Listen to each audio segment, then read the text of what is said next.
Students, आज हम लोग पढ़ेंगे moments chapter 4 in the kingdom of fools, यानी एक ऐसा राज्य जहां सारे मूर्ख रहते थे। इसे लिखा है A.K. रामानुजन ने। A.K. Ramanujan was born on 16th March 1929 and passed away on July 13, 1993. Also known as A.K. Ramanujan, was a scholar of Indian literature who wrote in both English and Kannada. तो ये हिंदी में भी लिखते थे और कन्नड़ में भी लिखते थे। कन्नड़ आप जानते हैं कर्नाटक की लैंग्वेज है। He was an Indian poet, scholar and author, a philologist, translator, poet, play right and many more. तो बेसिकली ये जो स्टोरी है फोक स्टोरी है, यानी कि वहां पे काफी समय फोक स्टोरी जैसी स्टोरी होती है, यानी लोक जीवन वाली कथाएं। तो इसमें एक ऐसे राज्य का वर्णन है जहां सारे मूर्ख लोग हैं, इडियट्स लोग हैं। In the kingdom of fools both the king and the ministers were idiots. They did not want to run things like other kings, so they decided to change right into day and day into night. यानी कि जो काम सुबह में होता है वो काम अब रात में होगा, और जो काम रात में होता है वो काम सूरज की रोशनी में होगा। पूरी दुनिया सोती है रात में, तो ये लोग रात में जगते हैं, और पूरी दुनिया जगती है दिन में, तो ये लोग दिन में सोते हैं। इस पूरे राज्य में इस मिनिस्टर ने और इस किंग ने यही सब किया। एक बार उस गांव में, उस राज्य में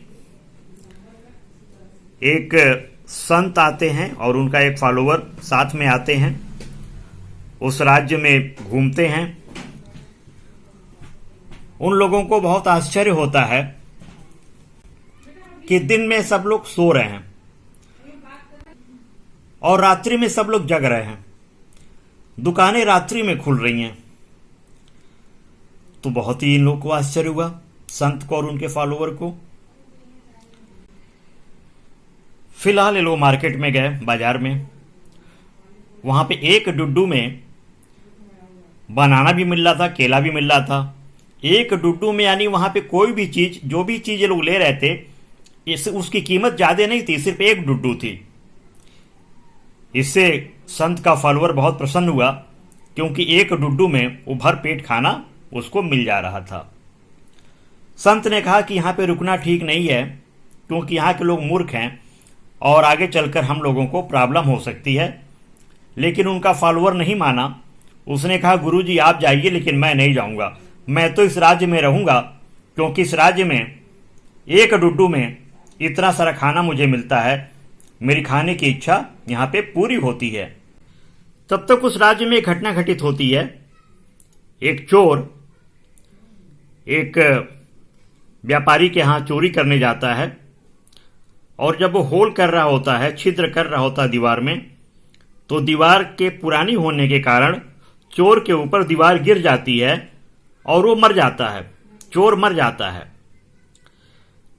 तो जो चोर का भाई है वो राजा से कंप्लेन करता है कि मेरा भाई, जो कि उसका पेशा था चोरी करना, चोरी करने गया व्यापारी के घर, और व्यापारी ने दीवार अपनी इतनी कमजोर की थी कि उसके दबने से मेरा भाई मर गया। आप इस व्यापारी को दंड दीजिए। तो आप देख रहे हैं कि चोर की इतनी हिम्मत, चोर के भाई की, उस राज्य में, मूर्खों के राज्य में, कि चोरी करने को भी अपना पेशा समझ रहा है और व्यापारी को दंड देने की बात कर रहा है। तो व्यापारी कहता है, महाराज मेरी गलती नहीं है, बल्कि ये गलती उसकी है जिसने कि दीवार को बनाया है। मिस्त्री की गलती है, मैसन की गलती है। राजा मैसन को बुलवाता है, मिस्त्री को। मिस्त्री कहता है, महाराज इसमें मेरी गलती नहीं है। मैं जब दीवार बना रहा था तो इस रास्ते से एक डांसिंग गर्ल गुजरती थी जिसके पैरों में घुंघरू था, और जब भी वो जाती थी तो मेरा दिमाग डाइवर्ट होता था, इसलिए दीवार कमजोर बनी थी। उस डांसिंग गर्ल को बुलाया जाता है महाराज के कोर्ट में। वो गर्ल कहती है, महाराज इसमें मेरी कोई गलती नहीं है, गलती उस सुनार की है, गोल्ड स्मिथ की है, जिसने ऐसा ज्वेलरी बनाया जिससे आवाज आती थी। गोल्ड स्मिथ को बुलाया जाता है। गोल्ड स्मिथ कहता है, महाराज इसमें मेरी कोई गलती नहीं है, इसमें उस मर्चेंट की गलती है जिसने कहा था कि इसको जल्दी से जल्दी बनाओ। The merchant would not wait, he blamed the merchant, it was the same person in whose house the burglar had met with his death. तो जब मर्चेंट की बात आई तो मर्चेंट वही था जिसके घर चोरी हुई थी। मर्चेंट को बुलवाया गया। मर्चेंट ने कहा कि नहीं, ये मेरे पापा की गलती है। He said that not he but his father had ordered the jewellery, कि मैंने नहीं, मेरे पापा ने ज्वेलरी का ऑर्डर किया था। तो राजा को लगा कि पापा की गलती है उसके,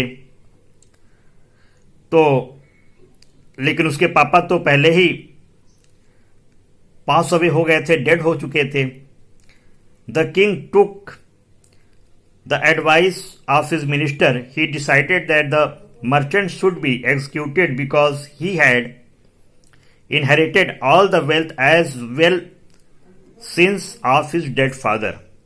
तो राजा को लगा कि मर्चेंट के पापा तो है नहीं दुनिया में, तो मर्चेंट को ही फांसी पे लटका दिया जाए, मृत्यु का दंड दे दिया जाए। Merchant to be executed, two things to fit in stake. A new stake was built for the execution, but it was found that the merchant was very thin and did not fit in the stake. So the servants were sent to bring some fat person. The disciples were arrested and brought to the place of execution. तो merchant बहुत दुबला पतला था और जिस स्थान पे मृत्यु दंड की सजा दी जानी थी वो थोड़ा चौड़ा था, तो उसके लिए किसी ऐसे व्यक्ति की खोज की जा रही थी जो मोटा हो।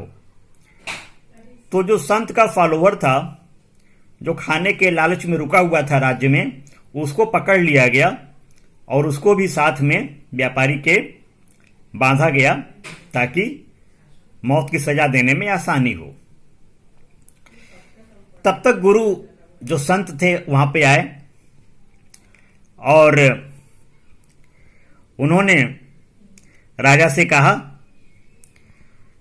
इसके पहले वो गुरु और जो फॉलोअर है दोनों आपस में विस्परिंग किए एक प्लान के बारे में। जब दोनों आपस में बात किए तो राजा ने पूछा कि आप लोग क्या बात कर रहे हैं। गुरु ने कहा कि महाराज, मुझे और मेरे फॉलोअर को मौत की सजा दी जाए, क्योंकि मैं जानता हूं कि जो यहां पे सजा पाएगा, मृत्यु पाएगा, वो राजा और मंत्री बन जाएगा। राजा ने सुना, राजा ने अपने मिनिस्टर से बात की और कहा कि ऐसी ऐसी बात है। वो संत महात्मा कह रहे थे कि उनको मौत की सजा दी जाए, उनको और उनके फॉलोअर को, और यदि उनको सजा दी जाती है तो वे लोग मिनिस्टर और किंग बन जाएंगे। मिनिस्टर ने राजा को एडवाइस किया कि महाराज, हम और आप क्यों ना मृत्युदंड पालें ताकि हम लोग फिर से राजा और मंत्री बन जाएं। तो बच्चों, चूंकि वो राज्य ही मूर्खों का था और राजा और मिनिस्टर स्वयं मूर्ख थे, वे इतना नहीं समझ पाए कि गुरु ने क्या चालाकी किया है, और ये लोग रात्रि के अंधकार में वहां पे गए और मृत्यु दंड देने वालों से बोले कि हम लोगों को मृत्यु दंड दिया जाए। रात के अंधकार में मृत्यु दंड देने वाले देख नहीं पाए कि ये राजा और मंत्री ही हैं। उन लोगों ने उन्हें मृत्यु दंड दे दिया। सुबह उनकी डेड बॉडी लोगों ने देखा। लोग बड़ी चिंता में पड़ गए कि अब हमारा राजा कौन होगा, हमारा मंत्री कौन होगा। वे सभी लोग संत महात्मा के पास गए और उनसे कहे कि आप मेरे राजा बन जाइए, और उनके फॉलोअर से कहे कि आप मेरे मिनिस्टर बन जाइए। तो संत ने कहा ठीक है, मैं बन तो जाऊंगा। पहले तो इनकार किए, बाद में मान गए कि मैं बन तो जाऊंगा, लेकिन जो नियम कानून यहां पे पहले से बन रखा है उन सबों को मैं चेंज करूंगा।